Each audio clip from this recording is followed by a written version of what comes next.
하나님 말씀은 욥기 28장 20절에서부터 28절까지 말씀입니다. 욥기 28장 20절에서 28절까지 말씀, 이제 말씀을 함께 봉독하겠습니다. 그런즉 지혜는 어디서 오며 명철이 머무는 곳은 어디인고, 모든 생물의 눈에 숨겨졌고 공중의 새에게 가려졌으며 멸망과 사망도 이르기를 우리가 기록 그 소문은 들었다 하느니라. 하나님이 그 길을 아시며 있는 곳을 아시나니 이는 그가 땅끝까지 감찰하시며 온 천하를 살피시며 바람의 무게를 정하시며 물의 분량을 정하시며 비 내리는 법칙을 정하시고 비구름의 길과 우레의 법칙을 만드셨습니다. 그때 그가 보시고 선포하시며 굳게 세우시며 탐구하셨고 또 사람에게 말씀하셨도다. 보라, 주를 경외함이 지혜요 악을 떠남이 명철이니라. 아멘. 하나님은 욥을 매우 자랑스럽게 생각하셨습니다. 그래서 욥기 1장 8절에 보면 여호와께서 사탄에게 이르시되 내가 내 종 욥을 주의하여 보았느냐.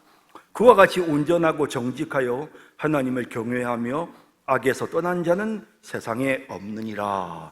하나님이 자랑하시는 그런 모습을 보게 됩니다. 하나님은 하나님이 주신 복이 아니라 하나님 자신을 사랑해서 욥이 그처럼 온전하고 경건하게 살고 있다고 그렇게 하나님이 말씀하셨습니다. 그러나 하나님과 인간 간의 순전한 관계를 파괴하려는 사탄은 하나님 앞에 욥을 고발합니다. 욥의 경건함은 하나님이 주시는 복 때문이라는 것입니다. 그래서 9절에서 11절에 욥이 어찌 까닭 없이 하나님을 경외하리이까? 사탄이 여호와께 대답하여 이르되 욥이 어찌 까닭 없이 하나님을 경외하리이까? 주께서 그와 그의 집과 그의 모든 소유물을 울타리로 두르심 때문이 아니니이까? 주께서 그의 손으로 하는 바를 복되게 하사 그의 소유물이 땅에 넘치게 하셨음이니이다. 이제 주의 손을 펴서 그의 모든 소유물을 치소서. 그리하시면 틀림없이 주를 향하여 욕하지 않겠나이까? 라고 사탄이 욥을 모함하는 이런 모습을 보게 됩니다. 이러한 도전 앞에서 욥에 대한 하나님의 신뢰가, 하나님의 그 칭찬과 자랑이 사실로 입증되기 위해서는 욥에게 주어진 복이 제거된 때에도 욥의 경건과 하나님을 향한 사랑이 지속이 되어야 하는 것입니다. 그래서 하나님은 욥에게서 복이 제거되도록 사탄에게 허락하셨습니다. 1장 12절에 여호와께서 사탄에게 이르시되 내가 그의 소유물을 다 내 손에 맡기노라.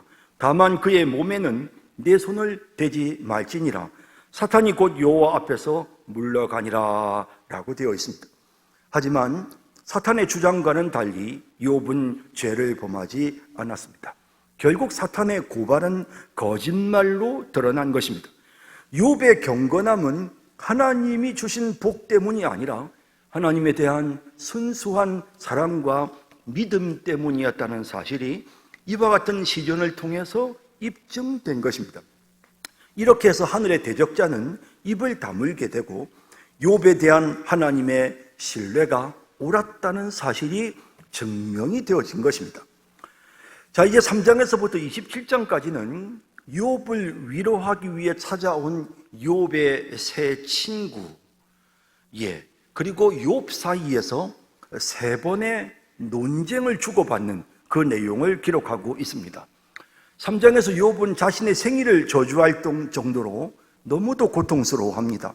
지속되는 고난이 하나님의 의로운 통치를 나타내지 못한다고 주장하면서 자신이 겪는 이 고난은 아무런 의미도 없는 고난이라고 호소합니다.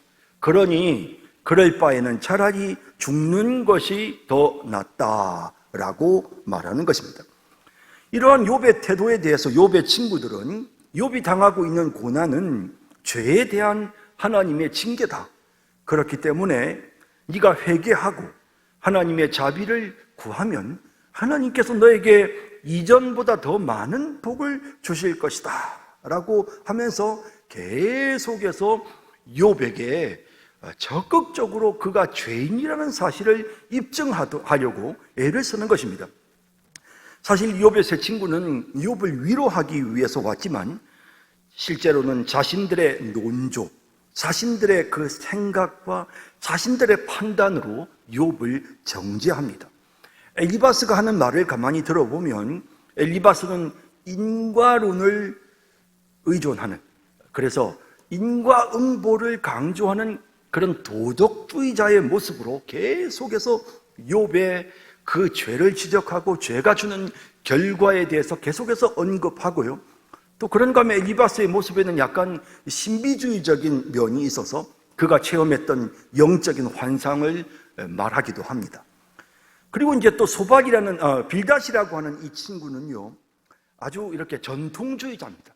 그래서 조상 때부터 내려왔던 그런 전통, 지금까지 계속되어 온, 반복되어져 왔던 그런 원칙들, 이런 것들을 강조를 하면서 그러면서 욥을 공격합니다.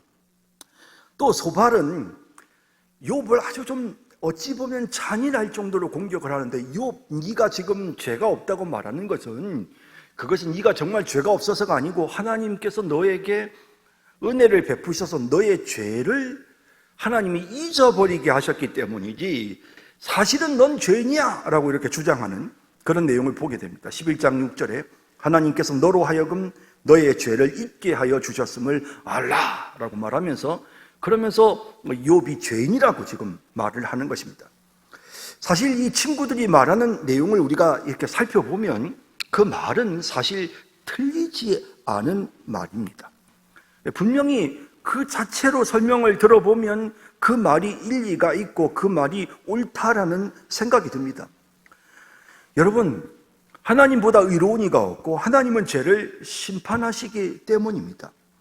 그러니 당연히 모든 세상 사람들에게 찾아오는 고난은 이처럼 의로우신 하나님께서 악한 죄인들에게 내리시는 하나님의 심판이다 라고 이렇게 말할 수 있는 것이죠. 분명히 말할 수 있습니다.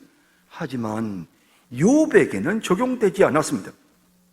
그들은 하나님도 잘 알고 있다고 생각했고, 그들은 욥에 대해서도 잘 알고 있다고 생각했습니다. 자기들이 판단하는 것이 옳다고 생각했고, 그래서 자신들이 생각하는 기준과 판단을 가지고 끊임없이 욥을 공격합니다. 이 친구들은 욥을 형편없는 죄인으로, 자신의 죄를 숨기는 파렴치한 인간으로 만들어버립니다.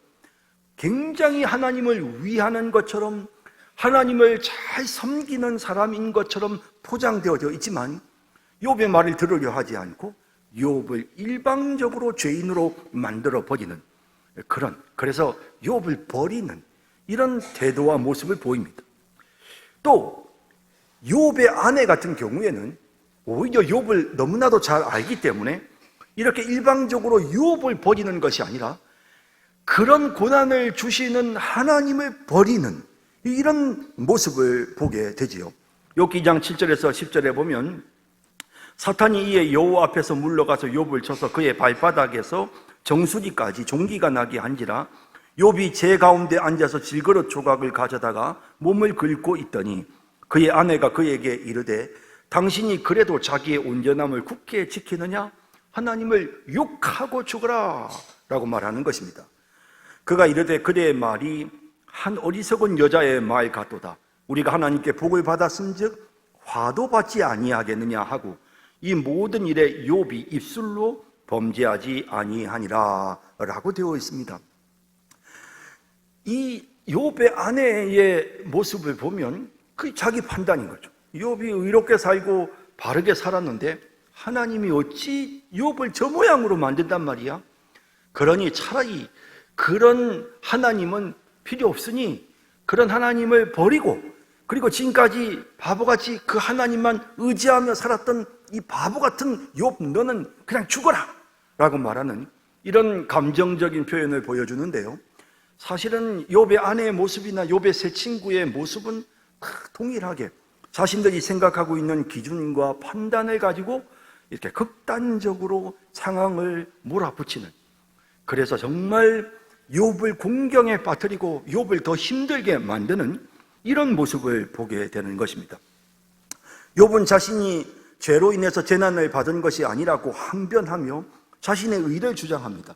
하지만 더 이상 친구들을 설득할 수 없다고 판단되자 하나님의 판결을 요구하기도 하고, 그는 고통 가운데서 하나님을 바라보고 하나님을 찾고, 그러면서 죽음의 저편에서 자신의 의를 변호해 줄 구속자이신 하나님께 호소하는 이런 모습을 보여주게 되는데요. 여기 19장 19절에서 27절에 보면 이런 말씀이 나옵니다. 나의 가까운 친구들이 나를 미워하며 내가 사랑하는 사람들이 돌이켜 나의 원수가 되었구나. 내 피부와 살이 뼈에 붙었고 남은 것은 겨우 잇몸뿐이로구나. 나의 친구야, 너희는 나를 불쌍히 여겨다오. 나를 불쌍히 여겨다오. 하나님의 손이 나를 치셨구나. 너희가 어찌하여 하나님처럼 나를 박해하느냐? 내 살로도 부족하냐? 내가 이렇게 고통을 당하고 이렇게 형편없는 모습이 됐는데 이 정도면 되지 않았느냐? 더 이상 왜 나를 이렇게 고통스럽게 하느냐? 하나님이 나를 충분히 벌하신 걸 너희 눈으로 보고 있지 않느냐? 라고 이제 이렇게 말하는 것입니다. 그러면서 너무 억울하니까 이렇게 말합니다. 23절에 나의 말이 곧 기록되었으면, 책에 씌어졌으면, 철필과 납으로 영원히 돌에 새겨졌으면 좋겠노라. 내가 지금 하는 이 말이 이게 그냥 책으로 쓰여져 가지고 나중에 하나님 앞에 가서 이 말이 옳은지, 내가 이 친구들한테 아무리 이야기를 해도 이 친구들이 내 말을 들어주지 않으려고 하고 내가 죄를 지어서 나쁜 놈이라서 이런 어려움을 당한다고 하는데, 하나님 이게 다 진짜 책에 쓰여져서 철필을 가지고 납으로 새겨서 한번 하나님 앞에 하나님의 앞에 가서 내놨으면 좋겠습니다 라고 말합니다. 그러면서 25절에 내가 알기에는 나의 대속자가 살아계시니 마침내 그가 땅 위에 서실 것이라. 이제 이 부분이 굉장히 이제 중요한 부분인데요. 이게 이제 하나님 자신이 죽어서 하나님 앞에 가서 하나님께서 자기를 심판해 주실 것이다 라는 뜻으로 그렇게 말한 것일 수도 있고요. 이 본문에 보면 그가 땅 위에 서실 것이다. 나의 대속자가 계신다. 나의 이 억울함을 풀어주고 나를 의롭다고 해주실 나의 대속자가 계신다, 살아계신다라고 말하는 이 욥의 고백 속에서 우리는 사실 여기에서 지금 욥이 고백하고 있는 바로 이 대속자를 우리는 예수 그리스도와 서로 함께 연결시킬 수가 있는 것입니다. 이게 예수님에 대한 이야기를, 그래서 예수 그리스도께서 나타나셔서 나의 이 억울함을 풀어주실 것이다 라고 말하는 이런 내용을 보게 되죠. 그러면서 26절에 내 가죽이 벗김을 당한 뒤에도 내가 육체 밖에서 하나님을 보리라. 내가 그를 보리니 내 눈으로 그를 보기를 낯선 사람처럼 하지 않을 것이라. 내 마음이 초조하구나. 간절하게 주님을 만나기를 원하는, 정말 그 의로우신 주님 앞에서 의롭다함을 받기를 원하는 그런 간절한 그런 그 욥의 소망이 여기에 나타나고 있는 것입니다. 사실 하늘에서는 사탄이 욥의 고발자였습니다. 그리고 땅에서는 욥의 친구들이 지금 욥의 고발자가 된 것입니다. 그런데 욥은 친구들의 그 비판 속에서도 자신의 온전함을 계속해서 변호합니다. 나 그러지 않았어. 나 그런 나쁜 죄 짓지 않았어. 라고 계속해서 변호를 하거든요. 자, 그러면서도 정말 그가 원했던 것은 내가 이 친구들에게 아무리 이야기해도 이 친구들이 믿어주지 않으니 내가 하나님을 좀 만나서 하나님 앞에 가서 내가 변론을 하면 좋겠다 하는 그런 간절한 소망을 나타내는 것입니다. 욥기 9장 32절 33절에 보면 하나님은 나처럼 사람이 아니신즉 내가 그에게 대답할 수 없으며 함께 들어가 재판을 할 수도 없고 우리 사이에 손을 얹을 판결자도 없구나. 하나님이 가까이 계셔가지고 하나님 앞에 가서 내가 이 이야기를 좀 했으면 좋겠는데 하나님이 내 곁에 없으시구나, 그런 말입니다. 또 14장 15절에도 그가 나를 죽이시리니 내가 희망이 없노라. 그러나 그의 앞에서 내 행위를 아뢰리라. 내가 정말 이렇게 해서 죽는다 하더라도 나는 하나님 앞에 가서 내가 지금까지 살아온 것을 하나님께 내가 말씀드리리라. 하나님을 만나기를 원하는 그 열망이 나타납니다. 욥기 23장 8절에서 10절에 보면 그런데 내가 앞으로 가도 그가 아니 계시고 내 이 억울함을 이 친구들은 믿어주지 않지만 하나님은 아시니 내가 하나님의 앞에 가서 하나님을 좀 만나고 싶은데 내가 앞으로 가도 그가 아니 계시고 뒤로 가도 보이지 아니하며 그가 왼쪽에서 일하시나 내가 만날 수가 없고 그가 오른쪽으로 돌이키시나 배울 수가 없구나. 하나님을 아무리 찾아도 하나님을 만날 수 없는 그런 답답함을 지금 욥이 고백하는 것입니다. 그러나 분명한 것은 하나님께서 자신을 위해 일하고 계신다. 이런 고난 속에서도 하나님이 지금 나를 위해서 일하고 계시는 그런 하나님이시라는 믿음이 그에게 있었던 것입니다. 그래서 그가 이렇게 말합니다. 그러나 내가 가는 길을 그가 아시나니 하나님께서 내 모든 것을 살피고 내가 가는 모든 인생의 여정을 하나님이 아십니다. 그러므로 그가 나를 단련하신 후에는 이 고난과 역경을 통해서 나를 하나님이 단련하신 후에는 내가 순금 같은 존재가 되어 하나님 앞에 서게 될 것입니다. 이런 그 믿음을 지금 욥이 고백하는 것입니다. 그래서 하나님을 찾고 하나님을 의지하고 하나님을 만날 수 없고 자신의 억울함을 풀 수도 없고 이 친구들 앞에서 자신의 의의를 해명할 수도 없는 이런 답답한 마음 속에서 하나님 만나기를 원하고 하나님이 이 억울함 좀 풀어주기를 원합니다 라고 하는 그런 간절한 마음이 있었지만 어차피 나는 이 땅에서 하나님을 만날 수 없고 그러나 하나님께서 이 고난의 모든 과정을 아시기에 이 고난을 통해서 나를 단련하신 후에는 내가 정금 같은 존재가 되게 하실 것이다 라고 이렇게 고백하는 그런 이제 모습을 보게 되는 것입니다. 하지만 이런 그 욥의 그런 간절한 소망과 하나님을 바라보는 그런 마음에도 불구하고 욥은 이유 없이 고난을 당하는 그런 어떤 한 억울한 인간의 눈으로 불의한 세상을 바라보고 하나님의 통치를 평가하는 것입니다. 그러면서 하나님의 통치는 과연 의로운가? 정말 이 세상은 의로운 세상인가? 이렇게 의문을 제기하는 이런 모습을 우리가 보게 되거든요. 그래서 하나님의 통치가 과연 의로운 통치인가? 하나님께서 이 땅을 정말 의롭게 이끌어 가시는가? 지금 내가 왜 이렇게 이유 없는 고난을 당해야 하는가? 이제 이러면서 지금 이제 결국 하나님을 이렇게 하나님께 대한 그러면서 자신이 결국에는 이런 무의미한 고난을 당하는 것보다는 차라리 그냥 죽어 없어지는 것이 더 좋겠다는 이제 그런 어떤 그 마음의 소망을 이제 품게 되고 자신의 좁은 눈을 가지고 이유 없는 고난을 당하도록 허락하시는 하나님에 대한 불평을 쏟아내는 그런 욥의 연약한 모습이 나타나게 되는 것입니다. 자, 이제 그리고 나서 29장에서부터 31장은 욥이 친구들에게 말했던 것을 요약하는 자기 변호 혹은 하나님께 올려드리는 최후 진술 같은 내용이 29장에서부터 31장까지 쭉 기록되어져 있습니다. 거기에서 진짜 하나님, 나는 정말 의로운데, 하나님 나는 정말 의롭게 살았는데 하나님 왜 이렇게 비참한 상황이 되었습니까? 어찌하여 하나님이 나를 버리십니까? 라고 이렇게 호소하는 그런 그 욥의 안타까운 호소가 29장에서부터 31장까지에 나옵니다. 자, 앞에서는 이제 욥을 비난하는 친구들과 이제 세 번에 걸친, 그래서 엘리바스가 말하고 욥이 대답하고, 빌닷이 말하고 또 욥이 대답하고, 소발이 말하고 또 욥이 대답하는 이런 형식으로 세 번의 사이클이 돌아가거든요. 그렇게 되어졌던 이제 내용이 끝이 나고 욥이 이제 독백을 합니다. 그러면서 이제 자신의 억울함을 호소하는 내용이 29장에서부터 31장까지에 기록되어 있습니다.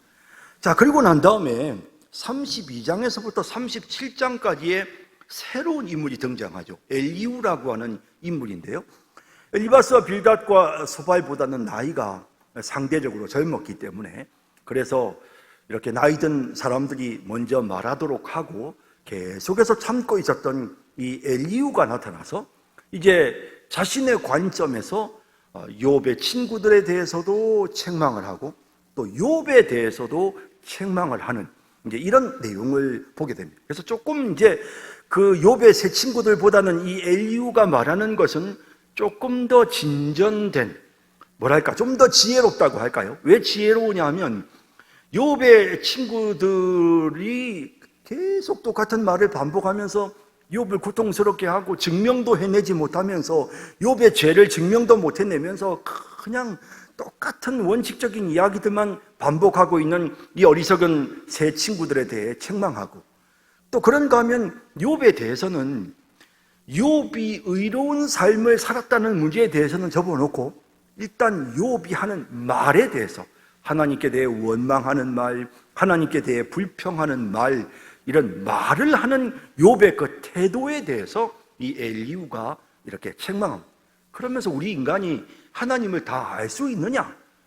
하나님의 절대적인 어떤 그런 주권, 우리가 인간이 하나님을 다 판단하고 알 수 있느냐? 근데 어떻게 네가 함부로 입을 여느냐? 이제 이런 식으로 해서 엘리후라는 인물이 등장해서 친구들의 대화보다는 훨씬 좀 더 진전된 그런 내용들로 정리를 좀 해줍니다. 자, 이제 그리고 나서 그런데 이제 이 엘리후의 변론 중에서도요, 우리가 또 좀 특별히 관심을 가져야 될 부분이 있습니다.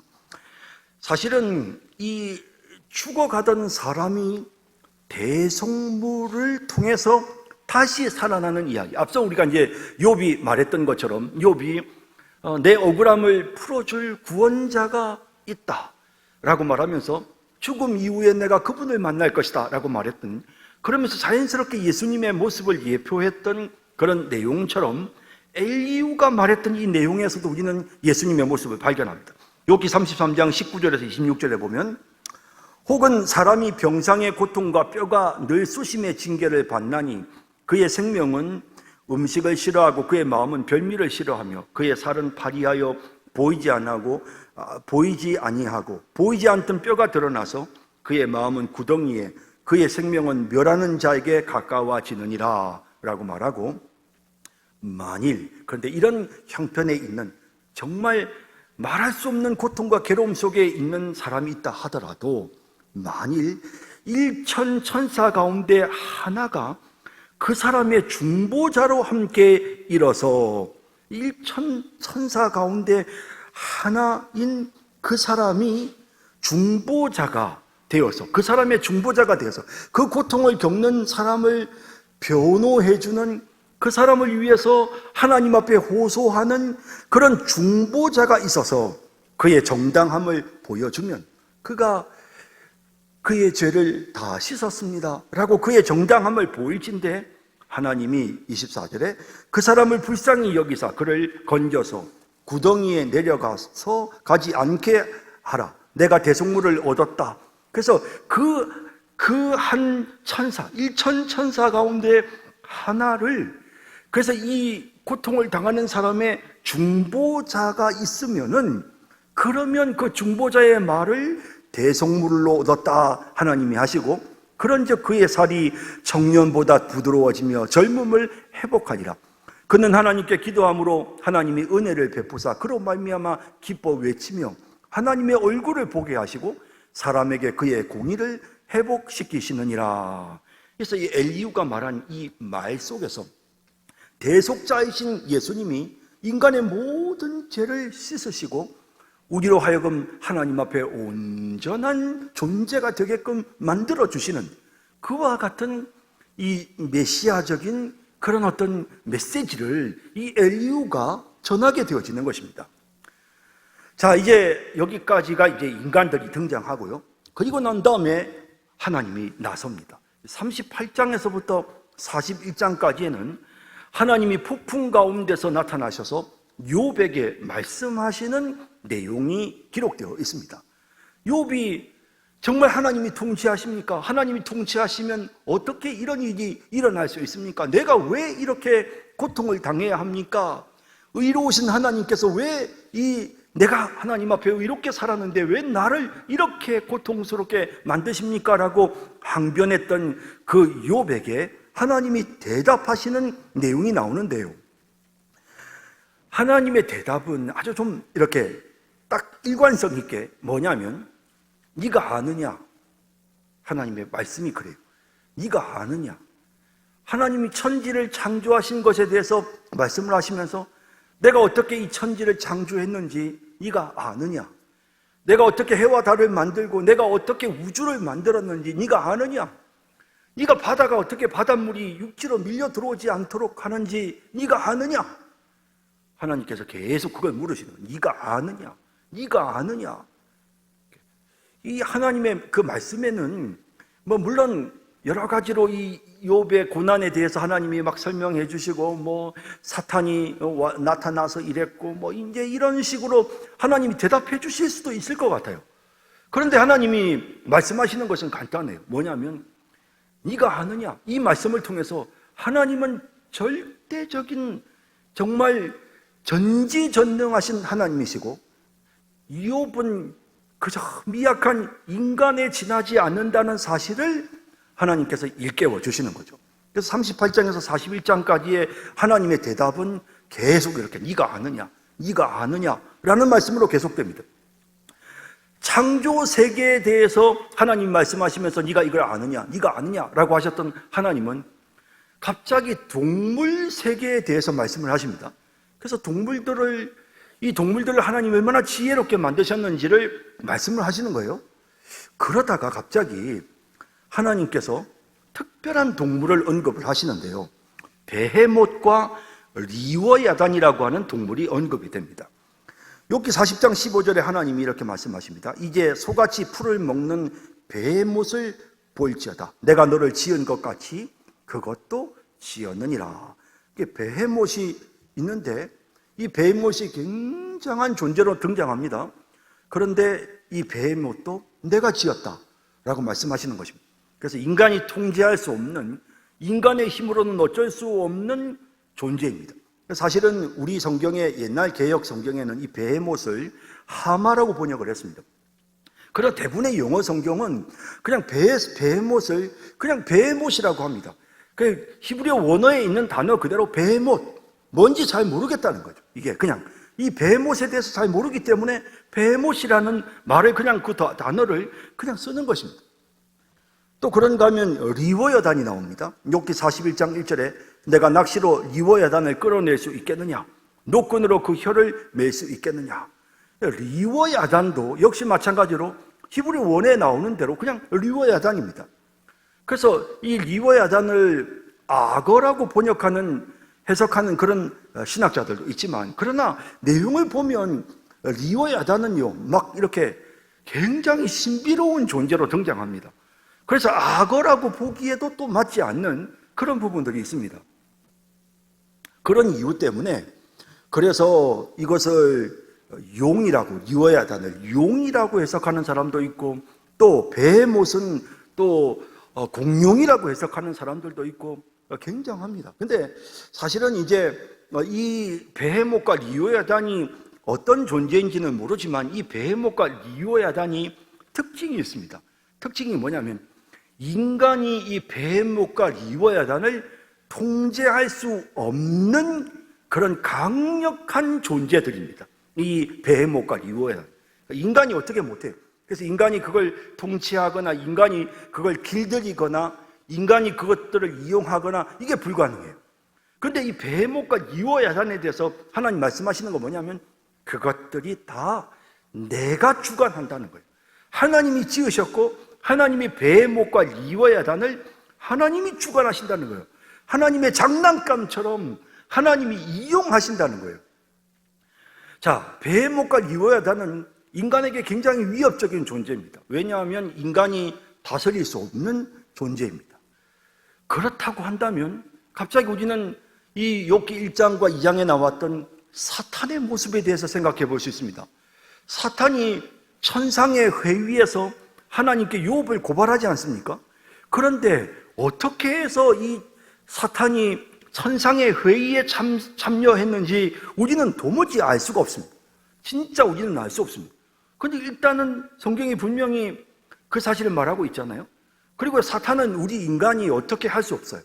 사탄은 정말 우리가 인간이 어떻게 해볼 수 없는 그런 존재입니다. 굉장히 강력하죠. 아주 강력한 존재입니다.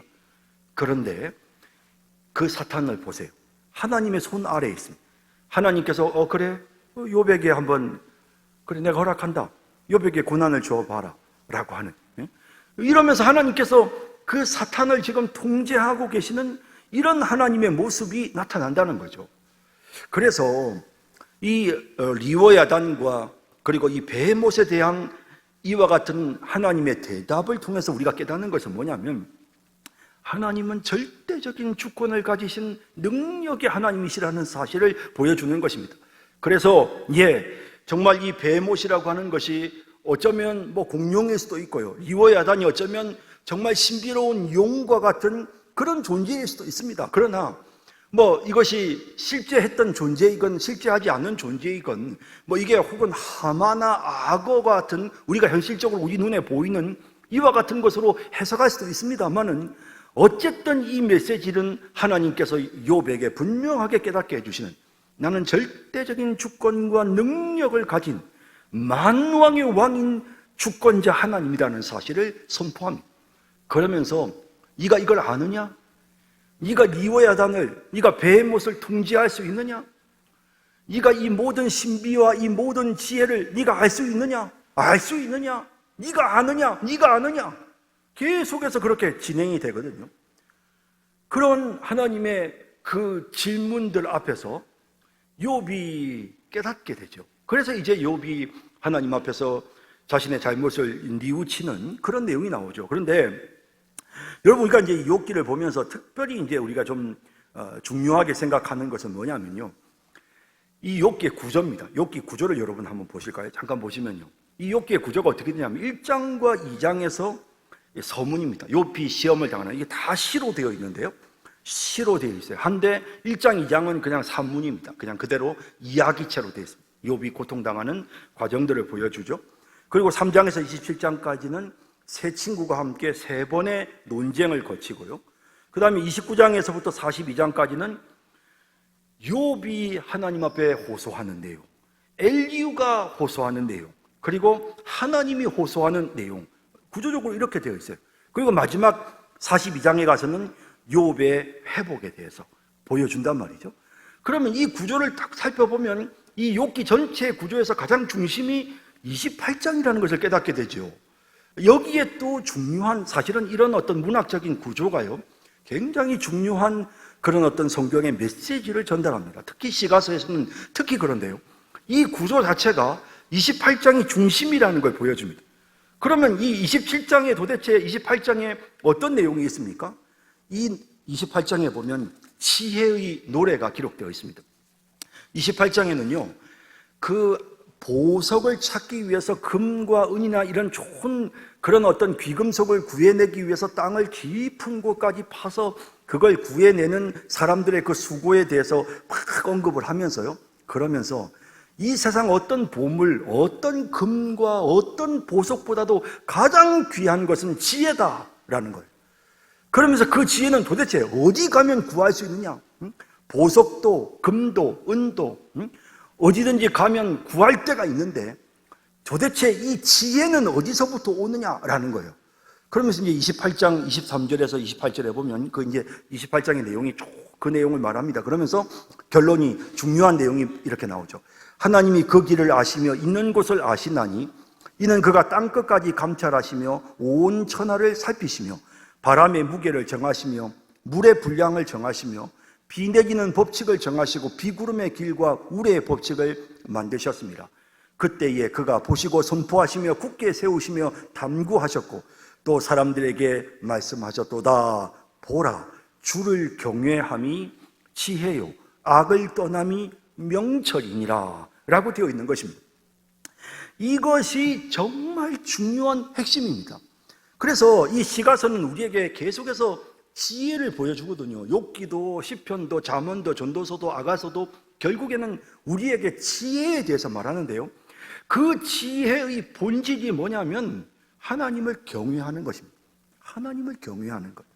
하나님을 경외한다는 말은 하나님의 그 절대적인 주권과 능력을 인정하고 내가 그저 미약한 연약한 존재라는 사실을 깨닫고 하나님 앞에 꿇어 엎드리는 것입니다. 그러면서 하나님께 모든 것을 맡기고 그리고 겸손하게 그 모든 것을 하나님의 처분을 받아들이는 이런 모습을 말하는 것입니다. 그러면서 어떤 경우에도 악을 행하지 않고 끝까지 하나님을 향한 우리의 믿음을 지켜나가는 이런 태도와 모습이 바로 지혜라는 것입니다. 여러분, 하나님은 마지막에 욥의 의를 인정해 주셨습니다. 욥을 의롭다고 하셨습니다. 욥의 세 친구들이 이제 욥에게 용서를 구하고 그리고 또 욥이 그들을 위하여 기도하고 그들이 하나님 앞에 번제를 드린 후에 욥이 그들을 위해 기도했을 때 그 친구들이 용서받습니다. 그리고 하나님이 욥에게 큰 은혜를 베푸셔서 모든 잃어버렸던 것들을 다 회복하게 하셨습니다. 이와 같은 과정에서 욥이 깨달은 것은요, 욥이 지금 이런 고난 속에서 깨달은 게 뭘까? 여러분이 욥기는 우리에게 고난당하는 하나님 나라의 백성들이 어떻게 고난 속에서 행동해야 되는지를 보여줍니다. 여러분, 이 욥기를 통해서 우리가 그와 같은 사실의 교훈을 얻는데요, 그러면 고난 속에서 우리가 해야 될 일은 뭡니까? 하나님의 절대적인 주권을 인정하는 것입니다. 하나님, 저는 그저 부족합니다. 내가 왜 이런 고난을 당해야 되는지 나는 모르겠습니다. 하지만 하나님께서 나를 인도하시는 줄로 믿습니다. 그저 하나님 순종하며 묵묵히 이 고난의 길을 가겠습니다. 하나님, 내가 묵묵히 하나님의 처분을 받아들입니다. 그러면서 그저 겸손히 꿇어 엎드려서 그 고난을 견디고 인내하는 이런 모습, 욥기는 우리에게 그와 같은 욥의 모습을 보여주는 것입니다. 이것이 하나님의 지혜라는 것입니다. 그러면서 사실은 이 욥기는 이와 같은 하나님의 지혜를 보여주셨던 인물, 욥을 통해서 하나님이 그와 같은, 욥이 참고 인내했습니다. 물론 마지막에 가서 그가 원망하고 불평하는 말을 했지만, 그러나 욥은 정말 이 다른 세 친구들과는 달리 욥은 진짜 하나님을 경외하는 모습을 보여줬고 끝까지 견디면서 악에서 떠난, 끝까지 순종하고 하나님을 바라보는 모습을 보여주었습니다. 그런데 여러분, 이 욥보다 더 분명하게 지혜의 삶을 사셨던 분이 계십니다. 그분이 바로 예수님이십니다. 예수님은 어떻습니까? 하나님께서 내 사랑하는 자라, 내 기뻐하는 자라 말씀하셨습니다. 욥을 칭찬하듯이 하나님은 예수님을 인정하시고 자랑하시고 칭찬하셨습니다. 하지만 예수님은 억울한 고난을 당하셨습니다. 이유 없이 고통을 겪으셨습니다. 그 고통 속에서 마치 욥이 하나님 앞에 내가 왜 이렇게 고난을 당해야 합니까? 라고 말하는 것처럼 우리 주님도 나의 하나님 어찌하여 나를 버리시나이까? 라고 그렇게 외쳤습니다. 하지만 우리 주님은 끝까지 견뎌내셨습니다.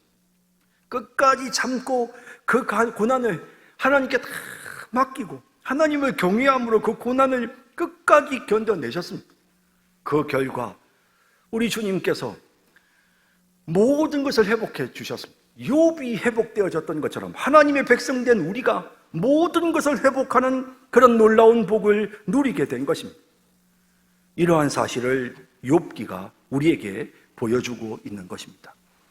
여러분, 우리가 이제 욥기를 통해서 이와 같은 사실을 깨달았습니다. 욥의 전반적인 제가 흐름을 오늘 여러분들에게 말씀드립니다. 저도 사실 요즘 이제 느끼는 게 설교를 준비하면서 전에는 이렇게 단락단락 본문들을 가지고 설교를 준비를 했었는데 지금은 이제 이게 그 리딩 지저스 때문에 전체를 다 보면서 설교 준비를 하잖아요. 그러니까 성경을 몇 번이나 봅니다. 똑같은 본문을 3번, 4번, 뭐 어떤 때는 5번 봅니다. 그런데 똑같은 본문을 그렇게 반복해서 전체를 통으로 보니까 그 통으로 보는 속에서 깨닫는 교훈이 굉장히 많습니다. 그래서 오늘 이 욥기도 사실 제가 굉장히 진짜 욥에 대해서 내가 그동안 욥기에 대해서 설교도 많이 했지만 욥에 대해서 정말 새롭게 깨달았다라는 느낌이 드는 그런 어떤 교훈을 얻었습니다. 욥기가 말씀하시는 가장 중요한 교훈은 고난 속에 있는 하나님의 백성들이 하나님을 경외하고 전지전능하신 절대자이신 하나님의 능력을 인정하고 그저 연약한 죄인인 미약한 존재인 우리 자신을 하나님 앞에서 인정하고 꿇어 엎드려서 그저 모든 것을 하나님께 맡기고 겸손히 순종하고 고난을 견뎌내는 삶을 살아야 한다라는 이와 같은 교훈, 예수님이 우리에게 보여주셨던 그와 같은 삶을 살아가는 우리 모든 성도님들이 다 되시기를 주님의 이름으로 축복합니다.